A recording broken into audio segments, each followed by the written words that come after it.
कि ईरान और इंडिया के ताल्लुकात रिलेशंस तो इतने ज़बरदस्त हैं, चाबहार का कितना ज़बरदस्त उनका प्रोजेक्ट है, तो आप अपने ही एक क्लोज़ फ्रेंड या इस वक़्त जिसके साथ अपने आपके अच्छे रिलेशंस हैं, उसी को आप क्रिटिसाइज़ कर रहे हैं। तो इस 100 सुअर मिलके अगर शेर को घेर लें तो वो सुअर शेर नहीं बन जाते, रहते सुअर ही हैं। खैर एनीवे, तो उन्होंने बड़ा मारा पीटा ये करा और अपनी मर्दानगी का सबूत दिया। ऐसे दिल्ली से फोन गया तो बोला भाईजान हम मीम बना लेंगे इससे ज्यादा हमारे बस का नहीं है, ट्विटर पे लड़ लेंगे। हमारी मैली आंखें मुंह धोते हैं यार सवेरे उठ के, तुम लोग नहीं धोते इसलिए तुम्हें हर चीज मैली मैली दिखती है। हमारी कोई मैली मैली आंख नहीं, ठीक है। पाकिस्तान आपको नचा रही है टेबल के ऊपर घुंघरू पहना के, खड़ाक हंटर मारा छम छम छम। और जो ये कंट्री दूसरी दुनिया को चूरन बेचते हैं फ्रीडम का, ह्यूमन राइट्स का, इनको 42,000 औरतें बच्चे फलस्तीन के नजर नहीं आ रहे ह्यूमन राइट्स। तो दर हकीकत सिर्फ अगर एक को बात करना कि इंडिया के मुसलमान, कश्मीर के मुसलमान, लेकिन मुसलमान ये बताएं जहां जहां भी हैं उनके हालात खराब है और किस वजह से, लीडरशिप के फुकदान। नमस्कार दोस्तों, जय हिंद। वीडियो शुरू करने से पहले अगर आपने हमारे चैनल को सब्सक्राइब नहीं किया है तो आप सबसे अनुरोध है प्लीज़ हमारे चैनल को सब्सक्राइब करें। मसला ये है कि जो आयतुल्ला खामेनी हैं, उन्होंने एक स्टेटमेंट दी है, और स्टेटमेंट यानी लिखा है, उन्होंने ट्विटर पे लिखा, जिसमें उन्होंने ये लिखा कि जो मुस्लिम उम्मा है, एक तो उन्होंने मुस्लिम उम्मा की बात की, ठीक है, और उनका ये कहना था कि हम तब तक सही मुसलमान नहीं हो सकते जब तक हम दुनिया में मुसलमानों के हालत देखें और उसके ऊपर हम उसको क्रिटिसाइज करें। और उन्होंने कहा कि we can not consider ourselves to be Muslims if we are oblivious to the suffering that a Muslims in Myanmar, Gaza and India. कि जब तक हम उस वक्त तक सही मुसलमान नहीं हो सकते कि हम म्यांमार, गाज़ा और इंडिया में मुसलमानों की जो हालत है हम उसको देखें और उनकी जो वहाँ पर सफरिंग्स हैं उसके ऊपर बात ना करें। ये वही मुस्लिम उम्मा है जहाँ पर अभी कुछ दिन पहले झड़प हुई है। आपका और पाकिस्तान का क्या मुस्लिम उम्मा का ताल्लुक है? आप जानते हैं कि कितने रफ दोनों के बीच ताल्लुकात हैं, और ये वही मुस्लिम उम्मा है जो एक दूसरे के गले काट रहे हैं। ये वही उन्हीं मुसलमानों की बात कर रहे हैं खामेनी के जो एक दूसरे के ऊपर बमबारी कर रहे हैं। ये वही इस्लामिक कंट्रीज़ हैं जो एक दूसरे के ख़िलाफ़ झड़पें हो रही हैं, हमले कर रहे हैं एक दूसरे के कंट्रीज़ के ऊपर। पाकिस्तान, अफ़गानिस्तान, ईरान, क्या सिचुएशन है? अफ़गानिस्तान ने पाकिस्तान पर और पाकिस्तान ने अफ़गानिस्तान के ख़िलाफ़ जो झड़पें हुई, ईरान और पाकिस्तान के बीच जो झड़प हुई, एक दूसरे के अंदर अंदर जा जाके आपने वो बम गिराए हुए, हमले किए हुए। तो ये आप कौन सा आपको याद आ गया? मुझे तो इस पे हैरान। अच्छा, इसके अलावा जब हम आगे बढ़कर पूरी दुनिया में भी मुसलमानों की इस वक्त हालत ज़ार देखते हैं तो मुसलमान आपस में एक दूसरे को काट पीट रहे हैं। और जो ये टीटीपी जो कर रही है पाकिस्तान के अंदर, वो कौन है? अल्लाह अकबर का नारा लगा कर करते फटते हैं वो जाके। केड़े मुसलमान भाई? एक तो मुझे इसके ऊपर है कि ये किस किस्म का, ये क्या किस सिचुएशन में आपने ये स्टेटमेंट दी है? भूल गए सब कुछ आप, हैं जी।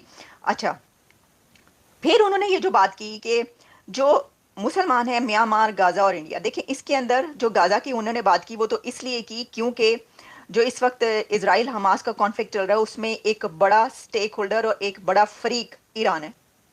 ईरान जो है वो उसके साथ शामिल है लड़ाई में। वो तो बढ़ बढ़ के जो है वो हमले हो रहे हैं, और ईरान का ने खुद इजराइल पर हमला किया, इस वजह से वो आप ये कह रहे हैं।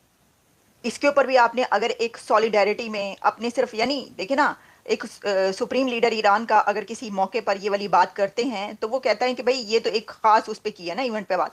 लेकिन जो आपने बात की तो उससे तो पता चल रहा है कि आप फिर साइड ले रहे हैं हमास की। तो ये तो इस वजह से है क्योंकि आप हमास की तरफ हैं, आप इसराइल के खिलाफ हैं, इसलिए आपने ये बात कर दी। अच्छा चलें, गाजा की बात करें। सही कि जी वहाँ पर बमबारी हो रही है, लोग मर रहे हैं और मासूम बच्चे मर रहे हैं, बिल्कुल एग्जैक्टली उसके ऊपर बात करनी चाहिए, आपने बात की। लेकिन जो इंडिया की बात की तो इसमें मुझे दो ऑब्जेक्शंस हैं। एक ऑब्जेक्शन तो ये है कि इंडिया के मुसलमानों को पर उन्होंने क्या देखा है जो ये वाली बात की। दूसरी ऑब्जेक्शन मुझे ये है कि ईरान और इंडिया के ताल्लुकात रिलेशंस तो इतने ज़बरदस्त हैं, चाबहार का कितना ज़बरदस्त उनका प्रोजेक्ट है, तो आप अपने ही एक क्लोज फ्रेंड या इस वक्त जिसके साथ अपने आपके अच्छे रिलेशन है उसी को आप क्रिटिसाइज कर रहे हैं। तो इसीलिए मैंने लिखा कि बॉन्कर्स गॉन बॉन्कर्स, यानी क्या हो क्या गया, दीवाने हो गए आप लोग, क्या हो गया? क्योंकि अगर कोई कंट्री अपने ही किसी फ्रेंड के साथ, फ्रेंडली कंट्री के खिलाफ कोई स्टेटमेंट देता है तो ये मतलब होता है ना कि आपसे एग्रीमेंट्स वो ख़त्म कर दे इंडिया और कहे चलो जी चाबहार अब ऐसा करें, आप लेकर बैठे अपना और खुद ही अपना इसको जो करना चाहते हैं करें। तो एक थोड़ा सा मैं चाहता हूँ आप इस पे कमेंट कर दें, क्योंकि हम सारा फॉरेन पॉलिसी को हम अमूमन कवर करते हैं इस शो में।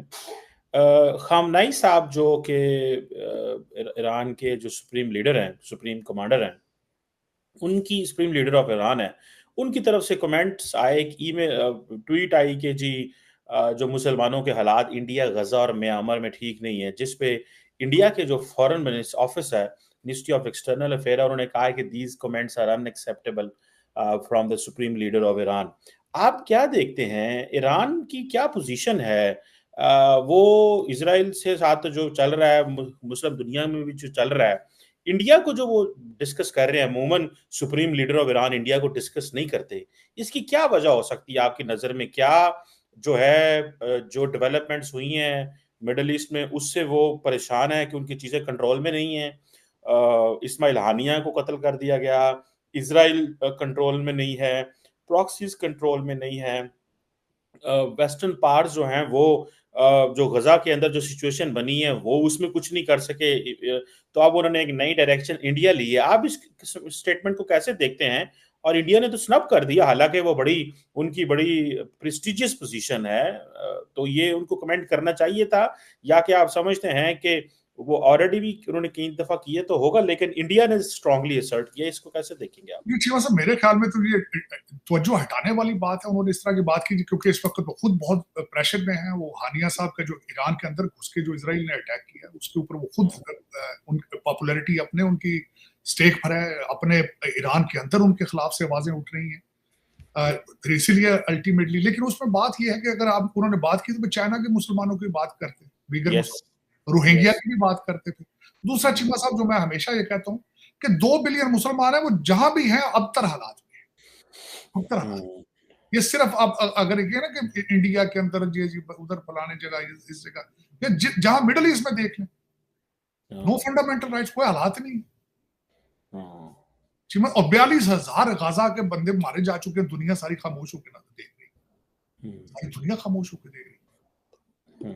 तो दर हकीकत सिर्फ अगर एक को बात करना कि इंडिया के मुसलमान, कश्मीर के मुसलमान, लेकिन मुसलमान ये बताएं जहां जहां भी हैं उनके हालात खराब है, और किस वजह से? लीडरशिप के फुकदान की वजह से। तालीम से दूरी चीमा साहब, तालीम से दूरी, और लीडरशिप लालची। हर इस्लामिक कंट्री की लीडरशिप आप देख लें, लालच, करप्शन से आप लदे बैठे। आप जो जिस मुसलमान का हाथ पड़ रहा है वो पैसे उठा के लंदन भाग रहा है, लंदन। आप गौर करके देख लें, आप गौर इनकी प्रॉपर्टियां देखें। लंदन, इंग्लैंड के अंदर मेरे ख्याल ब्रिटिशों के पास तो प्रॉपर्टी रही, वो सारी तो पाकिस्तानी और अरबियों ने ले ली सारी। तो ब्रिटिश तुम सारे भाग भाग के ऑस्ट्रेलिया और कनाडा शिफ्ट हो रहे हैं। ये हकीकत चीमा साहब, मुसलमान अपने मुल्कों में है तब भी जलीलो ख्वार हैं, जो बाहर है वहां भी जलीलो ख्वार हैं। उसकी वजह यह है कि तालीम से दूरी और एक्सट्रीम जो अपना रेडिकलिज्म, और जहां जाना वहां इंटीग्रेट नहीं करना। मैंने